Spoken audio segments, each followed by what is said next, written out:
Hi hello friends, ಎಲ್ಲರಿಗೂ ನಮಸ್ಕಾರ. ಹಾಗೆ ವೆಲ್ಕಮ್ ಟು ಮೈ ಚಾನಲ್. ಇವತ್ತು ಕರ್ಜಿಕಾಯಿ ಮಾಡೋದನ್ನು ನೋಡೋಣ. ತುಂಬಾ ಅದ್ಭುತವಾಗಿ ತುಂಬ ಬೇಗನೆ ಮಾಡುವಂಥ ಒಂದು ರೆಸಿಪಿ, ಸುಲಭವಾಗಿರುತ್ತೆ.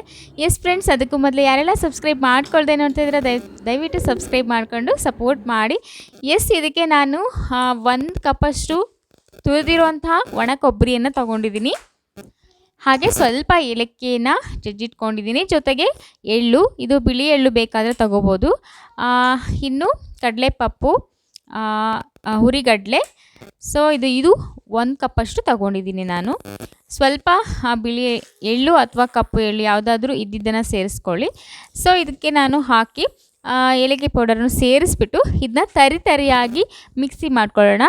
ತುಂಬ ಪೌಡರ್ ಬೇಡ, ತರಿಯಾಗಿ ಮಾಡ್ಕೊಳ್ಬೇಕು. ತಿನ್ನುವಾಗ ಬಾಯಿಗೆ ಸಿಗೋ ಥರ ಈ ರೀತಿಯಾಗಿ ಮಿಕ್ಸಿ ಮಾಡಿದ್ದೀನಿ ನಾನು. ಇವಾಗ ನಾನು ಒಂದು ಪಾತ್ರೆಗೆ ಇದನ್ನು ಹಾಕ್ಕೊಳ್ತೀನಿ. ಏಕೆಂದರೆ ಇದನ್ನ ಚೆನ್ನಾಗಿ ಮಿಕ್ಸ್ ಮಾಡ್ಕೊಳ್ಳೋಣ, ಬೆಲ್ಲ ಎಲ್ಲ ಹಾಕಿಬಿಟ್ಟು. ಹಾಗಾಗಿ ಒಂದು ಪಾತ್ರೆಗೆ ಹಾಕ್ಕೊಂಡಿದ್ದೀನಿ. ಅದಕ್ಕೆ ನಾನು ಬೆಲ್ಲನ ಸೇರಿಸ್ಕೊಳ್ತಾ ಇದ್ದೀನಿ. ಹಾಗೆ ನಾನು ತುರಿದಿಟ್ಟಿರೋಂಥ ಒಣ ಕೊಬ್ಬರಿಯನ್ನು ಸಹ ಸೇರಿಸ್ಕೊಳ್ತಿದ್ದೀನಿ. ಹಾಗೆ ಇದನ್ನ ಚೆನ್ನಾಗಿ ಮಿಕ್ಸ್ ಮಾಡ್ಕೊಳ್ಳೋಣ. ಜೊತೆಗೆ ಒಂದು ಚಿಟಿಕೆಯಷ್ಟು ಉಪ್ಪನ್ನು ಸಹ ನಾನಿಲ್ಲಿ ಸೇರಿಸ್ಕೊಳ್ತಾ ಇದ್ದೀನಿ ಇದಕ್ಕೆ. ಇವಾಗ ಇದನ್ನೆಲ್ಲವನ್ನು ಚೆನ್ನಾಗಿ ಮಿಕ್ಸ್ ಮಾಡ್ಕೊಳ್ಳೋಣ. ಬೆಲ್ಲ ಎಲ್ಲ ಕಡೆ ಹಿಡಿಯೋ ಥರ ನೀಟಾಗಿ ಚೆನ್ನಾಗಿ ಮಿಕ್ಸ್ ಮಾಡ್ಕೊಳ್ಬೇಕು.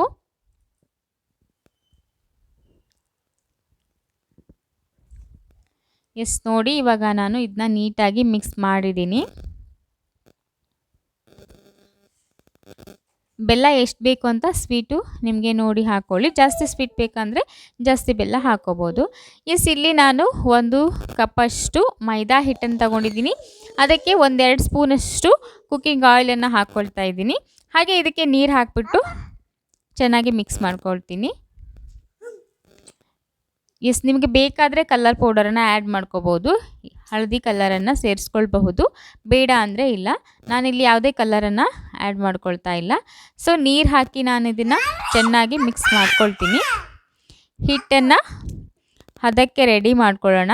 ನೋಡಿ, ಚಪಾತಿ ಹಿಟ್ಟಿನ ಹದಕ್ಕೆ ಬರೋವರೆಗೂ ಚೆನ್ನಾಗಿ ಮಿಕ್ಸ್ ಮಾಡಿಕೊಂಡು ಈ ರೀತಿ ಆದರೆ ಆಯಿತು. ಇವಾಗ ನಾವು ಇದನ್ನು ಇದು ರೆಡಿ ಆಗಿದೆ. ಇವಾಗ ನಾವು ಹೇಗೆ ಮಾಡೋದು ಅಂತ ನೋಡ್ಕೊಳ್ಳೋಣ. ಇದಕ್ಕೆ ಕರ್ಜಿಕಾಯಿ ಮಾಡಲಿಕ್ಕೆ ಅಚ್ಚು ಇರಬೇಕಾಗತ್ತೆ, ಇಲ್ಲಾಂದರೆ ಹಾಗೇನೂ ಮಾಡಬಹುದು. 2 ಥರ ನಿಮಗೆ ಮಾಡಿ ತೋರಿಸ್ತೀನಿ. ಅಚ್ಚು ಇದ್ದು ಮಾಡೋದು, ಇಲ್ಲದೇ ಇರೋ ಮಾಡೋದನ್ನು ನಿಮಗೆ ತೋರಿಸ್ಕೊಡ್ತೀನಿ. ನಾನಿಲ್ಲಿ ಸ್ವಲ್ಪ ಮೈದಾ ಹಿಟ್ಟನ್ನು ತಗೊಳ್ತಾ ಇದ್ದೀನಿ. ಹಾಗೆ ಸ್ವಲ್ಪ ಅಡಿಗಡೆ ಮತ್ತು ಮೇಲ್ಗಡೆ ಮೈದಾ ಹಿಟ್ಟನ್ನು ನೀಟಾಗಿ ಹಚ್ಕೊಳ್ತಾ ಇದ್ದೀನಿ. ಅದು ಯಾಕೆಂದರೆ ಅಂಟ್ಕೊಳ್ಬಾರ್ದು ಅಂತ. ಇವಾಗ ಚೆನ್ನಾಗಿ ಲಟ್ಟಿಸ್ಕೊಂಡು, ಏನು ಅಂದರೆ ಇಲ್ಲಿ ತುಂಬ ತೆಳುವಾಗಿ ಲಟ್ಟಿಸ್ಕೋಬೇಕು. ತೆಳುವಾಗಿ ಲಟ್ಟಿಸ್ಕೊಳ್ಳೋದ್ರಿಂದ ಚೆನ್ನಾಗಿ ಉಬ್ಬಿ ಬರುತ್ತೆ ಮತ್ತು ಕ್ರಿಸ್ಪಿಯಾಗಿರುತ್ತೆ. ಆಮೇಲೆ ಚೆನ್ನಾಗಿ ಬೇಯುತ್ತೆ. ಇಲ್ಲಾಂದರೆ ಒಂದು ರೀತಿ ಗಟ್ಟಿಯಾಗುತ್ತೆ, ತಿನ್ನಲಿಕ್ಕೆ ಸರಿಯಾಗೋದಿಲ್ಲ.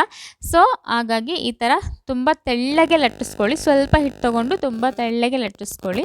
ಆವಾಗ ಎಷ್ಟು ಸಾಧ್ಯನೋ ಅಷ್ಟು ತೆಳುವಾಗಿ ನೀವು ಲಟ್ಟಿಸ್ಕೊಳ್ಳೋದ್ರಿಂದ ತುಂಬ ಚೆನ್ನಾಗಿ ಬರುತ್ತೆ. ಇವಾಗ ನೋಡ್ಬೋದು. ನಾನಿವಾಗ ಇದನ್ನ ಹಾಕಿ ಒಳಗಡೆ ಅಚ್ಚಿನಿಂದ ಕರ್ಜಿಕಾಯಿನ ರೆಡಿ ಮಾಡ್ಕೊಳ್ತೀನಿ. ಹಾಗೆ ಕರ್ಜಿಕಾಯಿ ಅಚ್ಚು ಇಲ್ಲದವ್ರಿಗೂ ಸಹ ಹೇಗೆ ಮಾಡೋದು ಅಂತ ತೋರಿಸ್ಕೊಳ್ತೀನಿ. ಇದಕ್ಕೆ ಇದನ್ನ ಹಾಕಿಬಿಟ್ಟು ಒಳಗಡೆ ಈ ರೀತಿ ಪ್ರೆಸ್ ಮಾಡಿ ಹೊರಗಡೆ ಬಂದಿರೋಂಥ ಹಿಟ್ಟನ್ನು ತೆಗೆದ್ರೆ ಆಯಿತು ಅಷ್ಟೇ. ಇದು ಕರ್ಜಿಕಾಯಿ ರೆಡಿ ಆಗುತ್ತೆ. ಈ ಥರ ಮಾಡ್ಬೋದು. ಆದರೆ ನೆನ್ಪಿಟ್ಕೊಳ್ಳಿ, ತುಂಬ ತೆಳುವಾಗಿ ಲಟ್ಟಿಸ್ಕೊಳ್ಬೇಕು, ಅವಾಗನೇ ಚೆನ್ನಾಗಿ ಬರೋದು. ಈ ದಪ್ಪ ದಪ್ಪ ಲಟ್ಟಿಸ್ಕೊಂಡ್ರೆ ಅದು ತಿನ್ನೋದಕ್ಕೆ ಚೆನ್ನಾಗಿರೋದಿಲ್ಲ. ನೋಡಿ, ಈ ರೀತಿ ಮಾಡಿ ರೆಡಿ ಮಾಡಿ ಇಟ್ಕೊಳ್ಳಿ. ಎಲ್ಲನೂ ಮಾಡಿಟ್ಕೊಂಡು ಆಮೇಲೆ ಎಣ್ಣೆಗೆ ಹಾಕ್ಕೊಳ್ಬೋದು. ಇವಾಗ ನಾನು ನಿಮಗೆ ಇನ್ನೂ ಒಂದನ್ನು ಮಾಡಿ ತೋರಿಸ್ತೀನಿ, ಅಚ್ಚಲ್ಲೇ ಮಾಡೋದು. ಅದಾದ ನಂತರ ಹಾಗೆ ಅಚ್ಚಿಲ್ದೇ ಹೇಗೆ ಮಾಡೋದು ಅಂತ ಮಾಡಿ ತೋರಿಸ್ತೀನಿ. ಫ್ರೆಂಡ್ಸ್, ಈ ರೀತಿ ಮಾಡಿ ಇಟ್ಕೊಳ್ಳೋದ್ರಿಂದ ನೀವು ತುಂಬ ದಿನ ಇದನ್ನ ಇಟ್ಟು ತಿನ್ಬೋದು, ಚೆನ್ನಾಗಿರುತ್ತೆ. ಆಮೇಲೆ ತುಂಬ ತೆಳುವಾಗಿ ಲಟ್ಟಿಸೋದ್ರಿಂದ ಕ್ರಿಸ್ಪಿಯಾಗೂ ಇರುತ್ತೆ. ಎಷ್ಟು ದಿನ ಇಟ್ಟರೂ ಹಾಗೆ ಇರುತ್ತೆ. ಒಂದು ವೇಳೆ ದಪ್ಪ ಲಟ್ಟಿಸ್ಬಿಟ್ಟು ಮಾಡ್ಕೊಂಡ್ರಿ ಅಂದರೆ ಅದು ಒಂದಿನ ಆಗ್ತಿದ್ದ ಹಾಗೆ ಒಂದು ರೀತಿ ಗಟ್ಟಿ ಆಗೋಕ್ಕೆ, ತಿನ್ನೋದಕ್ಕೆ ತುಂಬ ಕಷ್ಟ ಆಗ್ಲಿಕ್ಕೆ ಶುರುವಾಗುತ್ತೆ. ಹಾಗಾಗಿ ಅದನ್ನು ಆದಷ್ಟು ತುಂಬ ತೆಳುವಾಗಿ ಲಟ್ಟಿಸ್ಕೊಂಡು ನೀವು ಮಾಡಿಟ್ಕೊಂಡ್ರೆ ಚೆನ್ನಾಗಾಗತ್ತೆ. ಆಮೇಲೆ ಬೇಯಿಸುವಾಗನೂ ಅಷ್ಟೇ, ಅದು ನೋಡ್ಲಿಕ್ಕೆ ಕಲರ್ ಚೆನ್ನಾಗಿರಲಿ ಅಂತ ಬೇಗನೆ ತೆಗೆದ್ಬಿಡ್ಬೇಡಿ. ಅದು ಚೆನ್ನಾಗಿ ಕ್ರಿಸ್ಪಿಯಾಗಿ ಬೇಯೋವರೆಗೂ ಬೇಯಿಸಿ ತೆಗೆದಿಟ್ಕೊಳ್ಳಿ. ಸ್ವಲ್ಪ ಜಾಸ್ತಿನೇ ಬರೋವರೆಗೂ ನೀವು ಬೇಯಿಸಿ ಬ್ರೌನಾಗಿ ಕಾಣಿಸ್ಬೇಕು ಅದು ಚೆನ್ನಾಗಿ. ಆವಾಗ ನೀವು ಅದನ್ನ ತೆಕ್ಕೊಂಡ್ರೆ ತುಂಬ ಚೆನ್ನಾಗಿ ಆಗಿದೆ ಅಂತ ಅರ್ಥ. ಕರ್ಜಿಕಾಯಿ ಚೆನ್ನಾಗಿ ಬೇಯಿಸೋದು ಮತ್ತು ಲಟ್ಸೋದ್ರಲ್ಲೇ ಇರೋದು. ಸೊ ಅದೆರಡು ಸರಿಯಾಗಿ ಮಾಡಿದ್ರೆ ತುಂಬ ಚೆನ್ನಾಗಿ ಬರುತ್ತೆ. ಸೊ ಎರಡನೇದು ನಿಮಗೆ ನಾನು ಮಾಡಿದೆ. ಸೊ ಇವಾಗ ನಿಮಗೆ ಅಚ್ಚು ಇಲ್ಲದೇ ಹೇಗೆ ಮಾಡೋದು ಅಂತ ನಿಮಗೆ ತೋರಿಸ್ಕೊಡ್ತೀನಿ. ಇದಕ್ಕೂ ಅದೇ ರೀತಿ ಹಿಟ್ಟನ್ನು ತೆಗೆದುಕೊಂಡು ಎರಡು ಕಡೆಗೂ ಮೈದಾ ಹಿಟ್ಟನ್ನು ಹಾಕಿ ಚೆನ್ನಾಗಿ ಲಟ್ಟಿಸ್ಕೊಳ್ಳಿ. ಏಕೆಂತ ಹೇಳಿದ್ರೆ ಮೈದಾ ಹಿಟ್ಟು ಯಾಕೆ ಹಾಕ್ಕೊಳ್ತಾ ಇರಬೇಕಂದ್ರೆ ಅದು ಅಂಟಬಾರ್ದು ಅಂತ.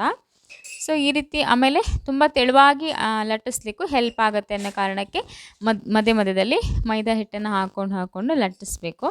ಸೊ ನೋಡಿ, ಈ ಥರ ತೆಳುವಾಗಿ ಲಟ್ಟಿಸ್ಕೊಳ್ಳಿ. ಎಷ್ಟು ಸಾಧ್ಯನೋ ಅಷ್ಟು ತೆಳುವಾಗಿ ಲಟ್ಟಿಸ್ಕೊಳ್ಳಿ. ತುಂಬ ತೆಳುವಾಗಿ ಇದ್ರೇ ಚೆನ್ನಾಗಿ ಬರುತ್ತೆ ಕರ್ಜಿಕಾಯಿ. ಸೊ ಇವಾಗ ಏನು ಮಾಡೋಣ, ಇದಕ್ಕೆ ನನ್ನ ಮಗ ಏನೋ ತಮಾಷೆ ಮಾಡ್ತಾ ಇದ್ದಾನೆ. ಸೊ ಇವಾಗ ಇದಕ್ಕೆ ಈ ರೀತಿ ಹಾಕ್ಕೊಂಡು ಮಿಕ್ಸ್ ಮಾಡಿಟ್ಟಿರೋದನ್ನು ಹಾಕ್ಕೊಂಡು ಅದಾದ ನಂತರ ಈ ಕೆಳಗಡೆ ಇಟ್ಕೊಂಡು ನೀಟಾಗಿ ಅದರ ಎಡ್ಜನ್ನು ಫೋಲ್ಡ್ ಮಾಡಿ ಒತ್ತಾ ಬನ್ನಿ. ಈ ರೀತಿಯಾಗಿ ಫೋಲ್ಡ್ ಮಾಡ್ಕೊಳ್ತಾ ಪ್ರೆಸ್ ಮಾಡ್ತಾ ಬನ್ನಿ. ಈ ರೀತಿ ಮಾಡ್ತಾ ಬರೋದ್ರಿಂದ ಅದು ಒಂದು ಥರ ಡಿಸೈನ್ ಆಗು ಕಾಣಿಸುತ್ತೆ, ಜೊತೆಗೆ ಅದು ನೀಟಾಗಿ ಕವರ್ ಆಗಿ ಕೂಡ ಇರುತ್ತೆ. ಯಾವುದೇ ಕಾರಣಕ್ಕೂ ಅದು ಹೊರಗೆ ಬರೋದಿಲ್ಲ. ಸೊ ಈ ಥರ ಮಾಡಿ ರೆಡಿ ಮಾಡಿ ನೀವು ಪ್ರೆಸ್ ಮಾಡಿದ್ರೆ ಆಯಿತು, ಇದು ರೆಡಿ ಆಗುತ್ತೆ. ಸೊ ಹೀಗೂ ನೀವು ಕೈಯಲ್ಲೂ ಮಾಡ್ಕೋಬೋದು, ಇನ್ನೂ ಚೆನ್ನಾಗೇ ಕಾಣಿಸುತ್ತೆ ಇದು. ಸೊ ನೋಡಿದ್ರಲ್ಲ ಅಚ್ಚಿಲ್ಲದೆ ಹೇಗೆ ಮಾಡೋದು ಅಂತ. ಸೊ ಈ ರೀತಿಯಾಗಿ ನಾವು ಕರ್ಜಿಕಾಯಿ ಮಾಡ್ಕೊಂಡಿದ್ದಾಯಿತು. ಎಸ್, ಬನ್ನಿ ಇವಾಗ ಬೇಯಿಸ್ಕೊಂಡು ನೋಡೋಣ ಇದು ಹೇಗೆ ಬರುತ್ತೆ ಅಂತ. ಎಸ್, ಇದು ಫಸ್ಟ್ ಎರಡೇ ಹಾಕ್ತಾಯಿದ್ದೀನಿ. ಯಾಕಂತ ಹೇಳಿದ್ರೆ ನಾನು ಏನೇ ಸ್ವೀಟ್ ಮಾಡಿದ್ರು ಫಸ್ಟು ನಾನು ಬೇಯಿಸೋದನ್ನು ದೇವರಿಗೆ ನೈವೇದ್ಯಕ್ಕೆ ಇಡ್ತೀನಿ. ಸೊ ಹಾಗಾಗಿ ಅದೆರಡನ್ನು ಇಟ್ಟಿದ್ದೀನಿ. ಹಾಗೆ ನನ್ನ ರಾಜ್ಕುಮಾರ್ ಇಬ್ಬರು ಬಂದು ಕೂತಿದ್ದಾರೆ ಅಲ್ಲಿ, ನಾವು ನೋಡ್ತೀವಿ ಅಂತ. ಏನು ಮಾಡ್ತಾ ಇದೀಯಾ ಮಮ್ಮಿ ಅಂತ. ಸೊ ಇವಾಗ ನಾನು ಏನೇನು ಮಾಡಿಟ್ಕೊಂಡಿದ್ದೆ ಅಲ್ಲ, ಅದನ್ನೆಲ್ಲ ಎಷ್ಟು ಹಿಡಿಯುತ್ತೋ ಈ ಬಾಣಲೆಗೆ ಅಷ್ಟು ಹಾಕ್ಕೊಳ್ತಾ ಇದ್ದೀನಿ. ಸೊ ಹಾಕ್ಕೊಂಡು ಇದನ್ನು ಚೆನ್ನಾಗಿ ಬೇಯಿಸೋಣ. ಎರಡೂ ಸೈಡು ಚೆನ್ನಾಗಿ ಬೇಯಿಸಬೇಕು, ಚೆನ್ನಾಗಿ ಅದು ಕಲರ್ ಬರೋವರೆಗೂ. ಹಳದಿ ಕಲರ್ ಬಂದ ತಕ್ಷಣ ತೆಗೆದುಬಿಡ್ಬೇಡಿ. ಅದು ಬ್ರೌನ್ ಕಲರ್ ಆಗೋವರೆಗೂ ನೀವು ಚೆನ್ನಾಗಿ ಬೇಯಿಸಿದ್ರೆ ಮಾತ್ರ ಅದು ಚೆನ್ನಾಗಿ ತಿನ್ನಲಿಕ್ಕೆ ಚೆನ್ನಾಗಿರುತ್ತೆ. ಆಮೇಲೆ ಕೆಲವು ದಿನ ಇಡ್ಲಿಕ್ಕೂ ಸಹ ಚೆನ್ನಾಗಾಗತ್ತೆ. ಸೊ ಈ ಥರ ನೋಡಿ, ಹೀಗೆ ಅದು ಸ್ವಲ್ಪ ಹೊತ್ತು ಚೆನ್ನಾಗಿ ಬೇಯಿಸ್ಕೊಳ್ಬೇಕು. ಬೇಯಿಸ್ಕೊಳ್ಳೋದ್ರ ಮೇಲೆ ಇರೋದು ಇದು. ಎಸ್, ಇಷ್ಟೇ ಫ್ರೆಂಡ್ಸ್, ತುಂಬ ಸುಲಭವಾದಂಥ ಒಂದು ರೆಸಿಪಿ, ಎಲ್ಲರಿಗೂ ಇಷ್ಟ ಆಗತ್ತೆ, ತುಂಬ ಬೇಗನೆ ಮಾಡಬಹುದು. ಎಸ್, ಯಾರೆಲ್ಲ ನನ್ನ ವಿಡಿಯೋನ ನೋಡಿದ್ದೀರಾ ಎಲ್ಲರಿಗೂ ನಾನು ಹಾರ್ಟ್ಲಿ ಥ್ಯಾಂಕ್ಸ್ ಹೇಳಲಿಕ್ಕೆ ಇಷ್ಟಪಡ್ತೀನಿ. ಹಾಗೆ ನನಗೆ ಸಬ್ಸ್ಕ್ರೈಬ್ ಮಾಡ್ಕೊಂಡವ್ರಿಗೆಲ್ಲರಿಗೂ ನಾನು ಆಗಿರ್ಲಿಕ್ಕೆ ಇಷ್ಟಪಡ್ತೀನಿ. ಹಾಗೆ ದಯವಿಟ್ಟು ನನ್ನ ವಿಡಿಯೋನ ಹೀಗೆ ನೋಡ್ತಾ ಇರಿ, ಲೈಕ್ ಮಾಡಿ, ಶೇರ್ ಮಾಡಿ, ಸಬ್ಸ್ಕ್ರೈಬ್ ಮಾಡಿಕೊಂಡು ಸಪೋರ್ಟ್ ಮಾಡಿ. ನಿಮ್ಮ ಆಶೀರ್ವಾದ ಸದಾ ನನ್ನ ಜೊತೆಗಿರಲಿ ಅಂತ ಕೇಳ್ಕೊಳ್ತೀನಿ. ಹಾಗೆ ನನ್ನ ರೆಸಿಪಿ ಇಷ್ಟ ಆಗಿದರೆ ದಯವಿಟ್ಟು ಲೈಕ್ ಮಾಡೋದನ್ನು ಮರಿಬೇಡಿ. ಎಸ್ ಫ್ರೆಂಡ್ಸ್, ಈ ರೀತಿಯಾಗಿತ್ತು ಇವತ್ತಿನ ಒಂದು ರೆಸಿಪಿ. ನಿಮಗೆ ಇದು ಇಷ್ಟ ಆಗಿದೆ ಅಂತ ನಾನು ಭಾವಿಸ್ತೀನಿ. ಎಸ್, ನೋಡ್ರಲ್ಲ ಫ್ರೆಂಡ್ಸ್, ಈ ರೀತಿಯಾಗಿ ನಾನು ಇದು ಬೇಯಿಸ್ಕೊಳ್ತಾ ಇದ್ದೀನಿ. ಬೇಯಿಸ್ಕೊಳ್ಳೋದಕ್ಕೆ ಸ್ವಲ್ಪ ಟೈಮ್ ಹಿಡಿಯುತ್ತೆ, ಚೆನ್ನಾಗಿ ಬೇಯಬೇಕು.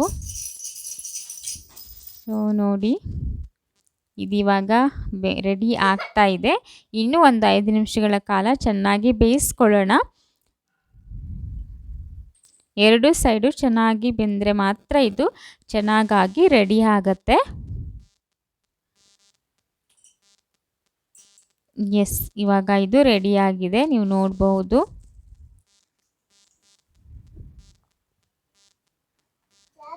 ಎಸ್ ಫ್ರೆಂಡ್ಸ್, ಇಷ್ಟೇ. ಎಸ್, ನಿಮಗೆ ಇಷ್ಟ ಆಗಿದ್ದರೆ ದಯವಿಟ್ಟು ಲೈಕ್ ಮಾಡಿ, ಶೇರ್ ಮಾಡಿ, ಸಬ್ಸ್ಕ್ರೈಬ್ ಮಾಡಿಕೊಂಡು ಸಪೋರ್ಟ್ ಮಾಡಿ. ಮತ್ತೊಮ್ಮೆ ಹೇಳ್ತಾ ಇದ್ದೀನಿ. Yes, thanks for watching friends.